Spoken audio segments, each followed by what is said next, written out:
This is Dr. Joe Johnson, your conference keynote speaker and your peak performance coach, and I'm here with two-time NBA champ, and I'm not going to tell you who he is because I know who he is, but tell the world who you are. I'm Kevon Looney, man, born and raised from Milwaukee, Wisconsin. Now I'm a two-time champ. I dreamed about going to the NBA as a kid, and Milwaukee helped me get here, so I'm bringing the trophy back and ready to celebrate. That's right. Now, I don't live here anymore, but I'm back home in Milwaukee. I had to come make sure I support you and support what you're doing for the city. And, you talked about, it was a dream to play in the NBA. And so for so many people, it was a dream for them. I mean, I had opportunities in the NFL. It didn't work out. And so what is it like when you're right there, you can see it, and then it finally happens? It's just like a dream coming true, man. All the hard work I put in throughout the years, and for me to actually get there and actually even stay there and be part of a championship team is amazing. Growing up as a kid, people always telling you only a certain few get to make it, and they tell you numbers always have a backup plan because nobody really makes it to the NBA, and I made it, and I beat the odds, and I didn't listen to people that told me I couldn't do it, and just listen to my fans, and I got the support of my city and my family. That's right. Listen, so, you went off to college and you did a year, right? Yes. So you did a year in college, and what was it that you said, you know what, it's time for me to make this leap, it's my turn? What was it about that?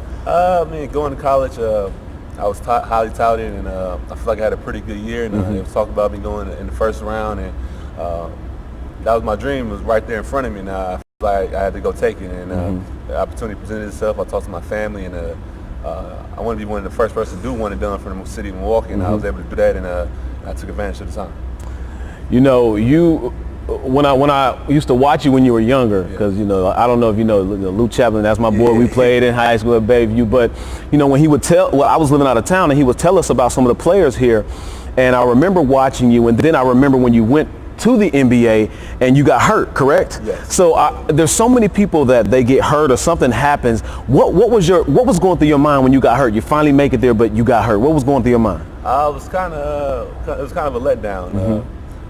Thinking that when you get drafted, I'm gonna come in, I'm gonna take the NBA by storm, be this big hot shot rookie, and then I had to sit out pretty much the whole year, only playing a couple games, and really going into my second year, I was still kind of hurt. So going into this season, people was doubting me, saying I might not even be in the NBA next year. Now, I was a big part of the championship run, a big part of this team.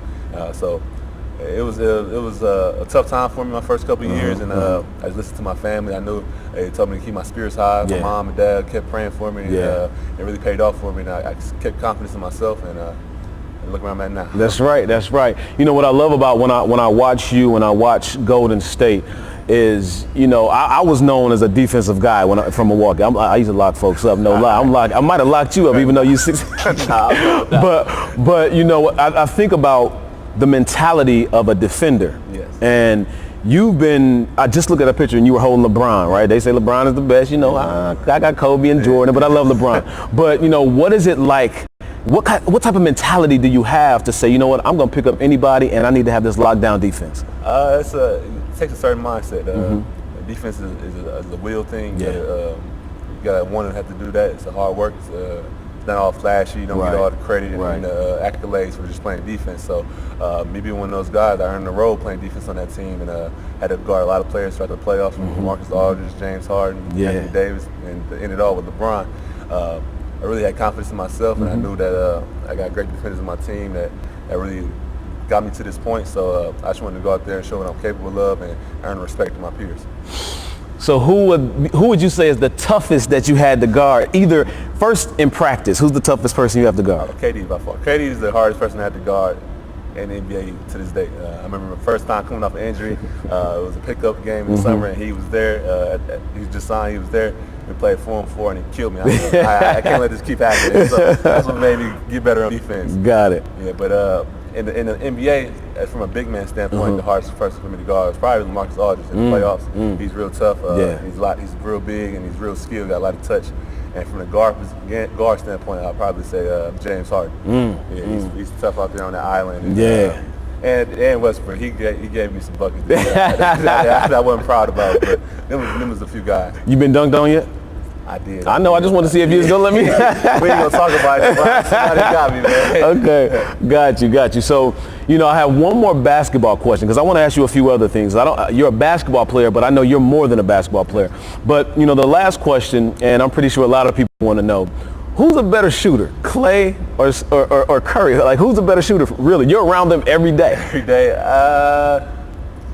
Man, I don't know. I would say I would give Clay's a better spot-up shooter. Okay. But overall, I got to go with Steph. For the stuff he does, Okay. and from night in, night out, I've seen him hit 13 threes in the game. I'd have seen him do everything possible with that basketball. So overall, I'm gonna say Steph. I'm gonna give it to Steph. Man, wow. You know, when I'll be mad about that too. So I hope you don't see this. Well, he might see this, but I mean, they both can stroke. I mean, I'm like, man, how do they hit some of those shots? And that NBA line, for those who think they in Milwaukee or everywhere they think they can hoop, that NBA line is far.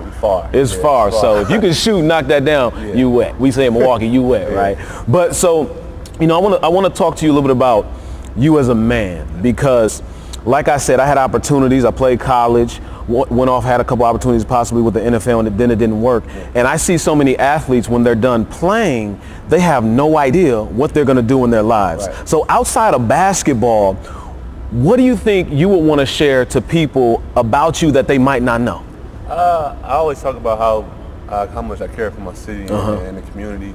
Is it from coaching and AAU basketball? I did that in college. I coached my AAU team. And, now I sponsor them now. And just run the Rebels, just giving back. That's something I was always taught from my mom and dad, and from the Run the Rebels, about giving back to the kids, helping the youth.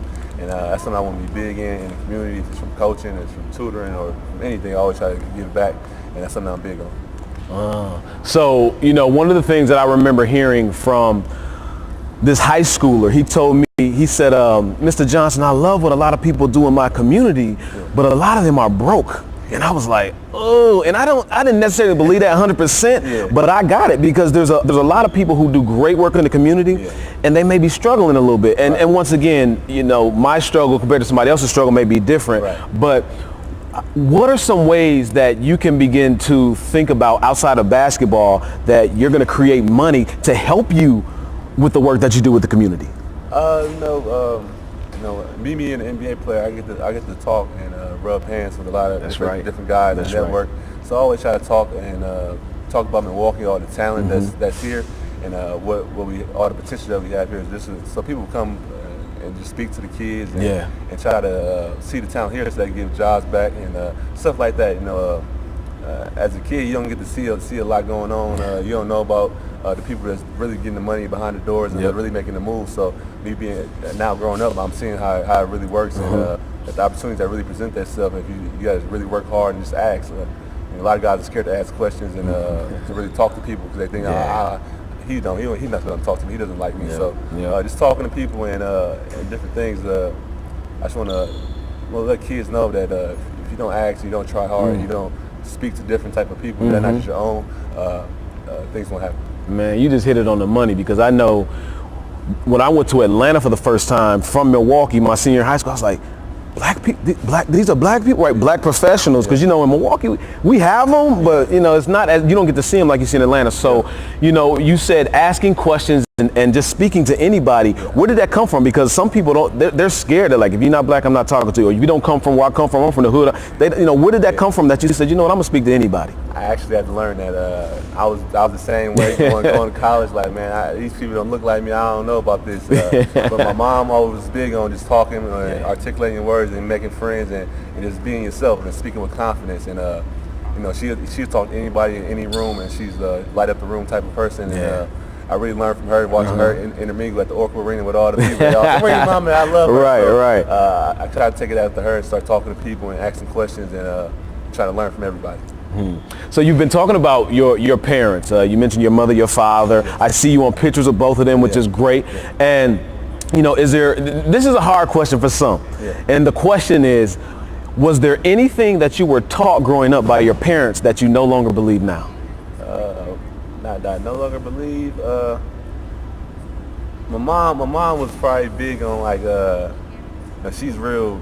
It's hard to explain. Like, she's big on not having too many people in your circle. So it was to the point where I could have no friends. I don't trust him. But at certain points in life, you got to trust different people. That's not your family, and you got to let people in your circle to help you. That's something I learned throughout the way. Growing up, I had a couple friends that that I was only comfortable around, and I get into public with different people, I wouldn't talk to them. So I had to learn that. I had to learn to start talking to people, and actually have to trust people to a certain extent. So it's something that's still tough that you still got to watch. And some people aren't trustworthy. You live and you learn, but that's something I had to learn.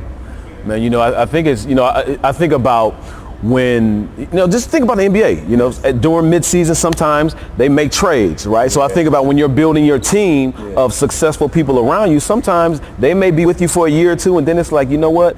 You're not adding the way that I need you to add to this circle, so you might have to release them, right? Go somewhere else. So I love the fact that you said that you had to learn to open up and allow people to come in your circle, but also it's okay to be like, yo, it's about that time. Right. It's about that time. Yeah. So, a couple more questions. I have a book called Pursue Your Purpose, Not Your Dreams. Yeah. And I wrote it specifically because, I just knew I was going to that NFL. Yeah. I just knew it. And even though it was right there and it didn't happen, it was like, now what's next? So when you hear the phrase or the title, Pursue Your Purpose, Not Your Dreams, what do you think about? When I hear that, I think about a lot of guys dream big and they dream for things, but when they get there, it's not all that it doesn't fulfill everything they wanted. You got to find out that there's something that you really love, that you really care about, that really makes you happy, and that's your purpose. My purpose isn't to play basketball. It might be my job. It helps. It makes me happy. It helps me provide for my family. But I know as a man, it's more to life than just basketball. So as a young man, I'm still trying to help figure that purpose out. And for right now, my purpose is to give hope to the youth and to help support my family.